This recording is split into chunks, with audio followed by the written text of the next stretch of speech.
Welcome viewers to Souldin of the Grin Brothers E3 2015 Tea Time Talks. I hope you enjoy the following videos as Souldin of the Grin Brothers shares his thoughts on each of the E3 conferences. We shall now begin. Welcome everybody, Souldin of the Grin Brothers here, and it's time for another segment of E3 2015 Tea Time Talks.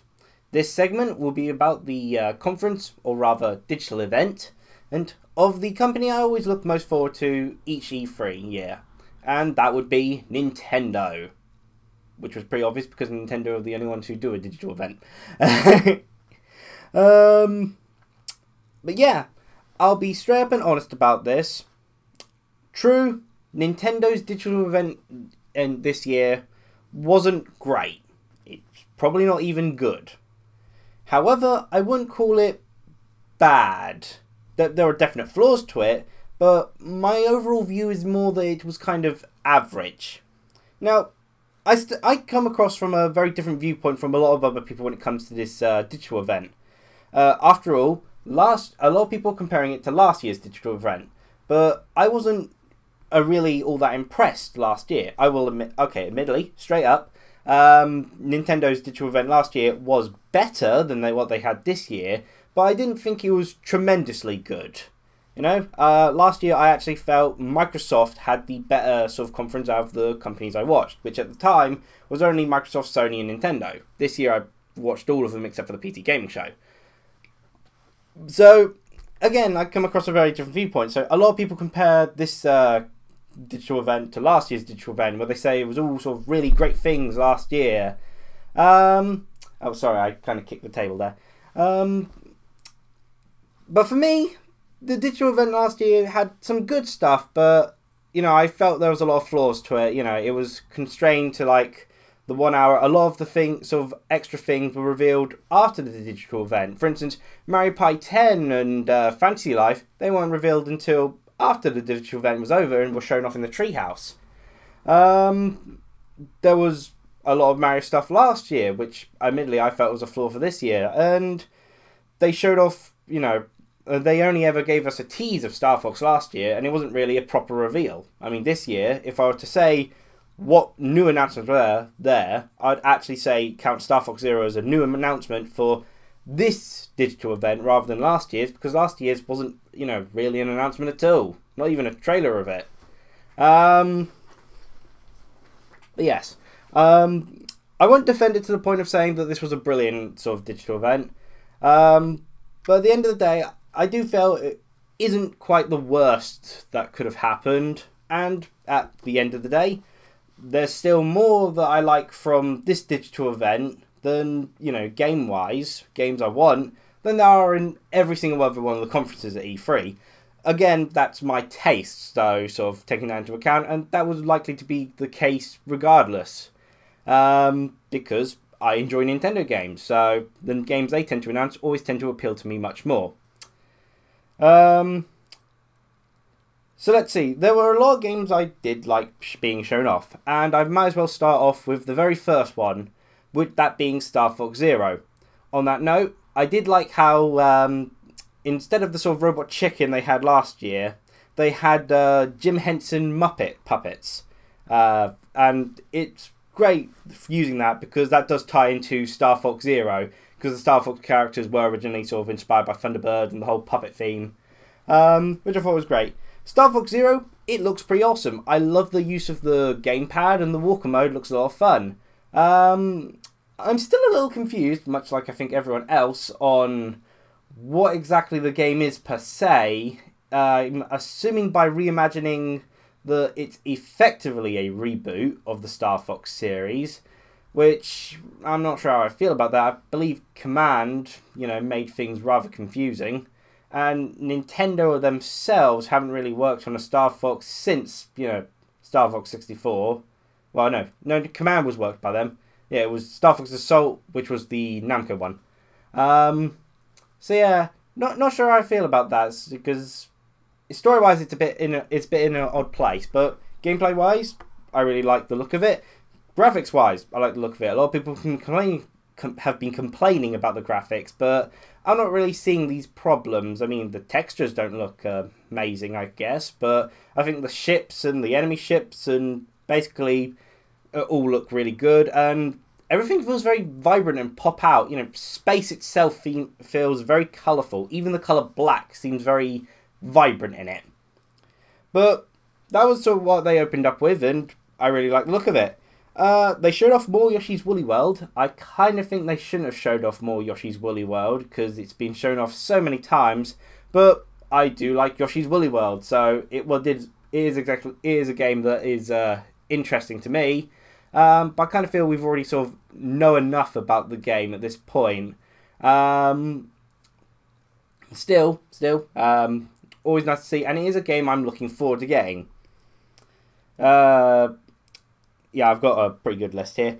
A big surprise to me was them showing off Mario & Luigi Paper Jam. I'm not the biggest fan of the Mario & Luigi RPGs, though I do like their concept. I kind of wish the Alpha Dream actually made RPG series for something other than Mario and Luigi, because there's already the Paper Mario series that exists, and I kind of feel like, well, Alpha Dream should either stick to their own original IP, aka Tomorrow Adventure that they had, or use a different sort of character, say Ice Climbers for instance, rather than there being, you know, 2 turn-based Mario series. That said, the existence of these 2 turn-based Mario series has eventually led to Mario & Luigi Paper Jam, a crossover between Mario & Luigi and Paper Mario, which is awesome! And the game looks pretty cool. Always felt Mario & Luigi could have done with more party members, and it's kind of why I felt that, and this is going to be a weird sort of thing to say, because I know a lot of people disagree, why my preference for the Mario & Luigi series is actually the partners in time. I liked having Baby Mario and Baby Luigi. I also like the length of it. You know, you don't get many sort of like short-length turn-based RPGs, but it felt very nice to be able to play through a turn-based RPG, you know, in a quick run, as it were. But that looks awesome. I really like Paper Mario, and I'm glad that the resources of Intelligent Systems aren't being used up at the moment, as Mario & Luigi Paper Jam is clearly being designed primarily by Alpha Dream. As such, Intelligent Systems may in future be able to reveal a Panel de Pon game for this year. I can hope, can't I? I can hope! Talking about Intelligent Systems, another related game to them, and one I really like seeing again, was Shin Megami Tensei Times Fire Emblem, or as it's now known as Gene Ibenroku Sharp FE. I think that's translates as Revelations of the Illusionary Sharp FE. Hopefully they'll come up with a title that's easier to remember. Although I've just started being able to remember Gene Ibenroku Sharp FE.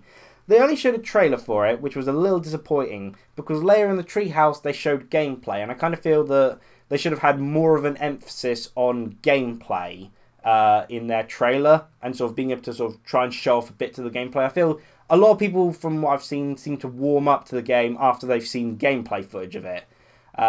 Whereas just having pure sort of trailer of it seems to be putting people off. That said, it's nice seeing the names for the characters. Crom, boy gosh, Sakurai rejecting you has really changed your ways, hasn't it? And Tiki's a Vocaloid. I absolutely love that. There are Vocaloids in this game. But Shin Megami Tensei Times Fire Emblem, or as I will now start calling it, Gene Ibenroku Sharp FE, currently stands as my most looked forward to game of for the Wii U. Second, if I'm counting, you know, this year sort of games only, because Gene Ibenroku Sharp FE was the only game was the only Wii U game they showed off today, which was a 2016 release, probably early 2016 because that's their focus. But Gene Ibenroku Sharp FE is my most looked forward to game for next year. Hyrule Warriors Legends. It's Hyrule Warriors coming to the 3DS. I may consider it, but I've already got the Wii U version, which I frankly much prefer. The 3DS puts me off a little bit, mostly because my R and L buttons keep jamming. Apparently it's like trapped dust, but not sure I'd quite enjoy replaying Hyrule Warriors on the 3DS. I think if I were to get a Warriors game for 3DS, I'd probably get that Samurai Chronicles 3 coming out soon. But it's an option there, and hopefully, well, and if it comes to the case where I can only sort of get the Tetra and the King of Red Lions through Hyrule Warriors Legends on the 3DS, then I would do that simply so I can port them over to the Wii U. But there are a lot of other 3DS games shown which may take my interest more so.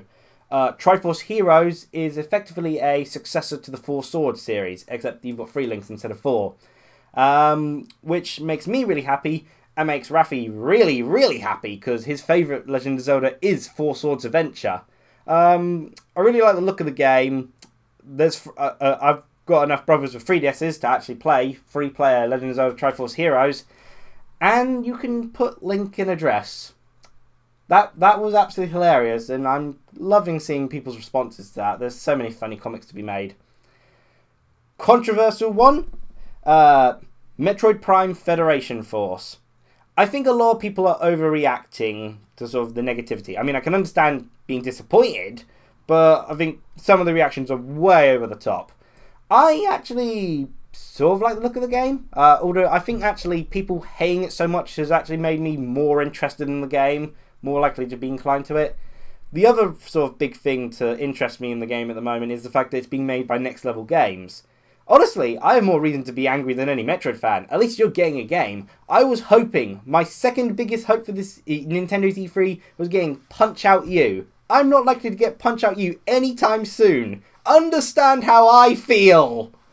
Because Next Level Games are working on Metroid Prime Federation Force, so which does make me more interested in the game as a result. But yeah, another game I forgot to mention that I am really looking forward to, Mario Tennis Ultra Smash. I love the Mario Tennis series. It's my favourite of the Mario sports games. And Mario Power Tennis on the GameCube is one of my top 5 favourite GameCube games. Absolutely love the series, and I'm really glad it's getting a new console entry. I am a little disappointed that Camelot aren't working on a new Golden Sun game. Because while I haven't actually played any of the series, I feel that the problem with this Nintendo's E3 was that it wasn't quite diversified in their usage of IPs. It was all their big ones. Mario series, Fire Emblem series, Legend of Zelda series, Star Fox, Metroid. You didn't have any of the sort of smaller, lesser-known IPs pop up. For instance, like I said, I was hoping for a new Panel de Pon or a Dylan's Rolling Western game. Didn't get either of those. Yeah, I think the best part I'd probably say about Nintendo's conference, I think the part which made me smile the most, although I don't plan on getting Super Mario Maker, I'm not that big on the creation games, it seems, at least the creation side of said creation games. I do love the amiibo usage in it, and when they showed Wii Fit Trainer being playable in Super Mario Maker, that was like, golden moment, love it! Oh, that made me so happy. But yeah, it's a cool game, but it's probably not one I'm going to get. If I were to say the biggest problems I had with Nintendo's E3 this year, it'd probably be that I feel they left too many games out of their conference. I'm really looking forward to games like Fatal Frame 5, which I believe for Europeans is called, Project Zero, Black Maiden of the Black Water, and I'm really looking forward to Rodeo the Sky Soldier. In terms of Wii U games I'm looking forward to most of all this year, Rodeo the Sky Soldier is probably number 1 in terms of what I'm looking forward to this year, although that's more for the Wii entry of it. But those games weren't there. There was also a lack of Devil's Third. Chibi Robo Ziplash was only shown off in the Treehouse. Likewise with Super Pokemon Mystery Dungeon. Sorry about that. Dogs were barking. What was I talking about? Oh, yes. Yeah, and the Nintendo Treehouse ended up showing a lot of games that I really wish should have been shown off in the digital event itself. And then there are some games like Rodeo the Sky Soldier which were just completely absent. I feel this is a real missed opportunity to really show these games off. That said, I still ended up enjoying the majority of the stuff as shown, and I came out liking a lot of games. I'm probably going to be broke by this Christmas by how many Wii U games I'm really wanting to get. But that's my thoughts on the Nintendo Digital Event E3 2015. Please feel free to share your thoughts below. Or anywhere, really.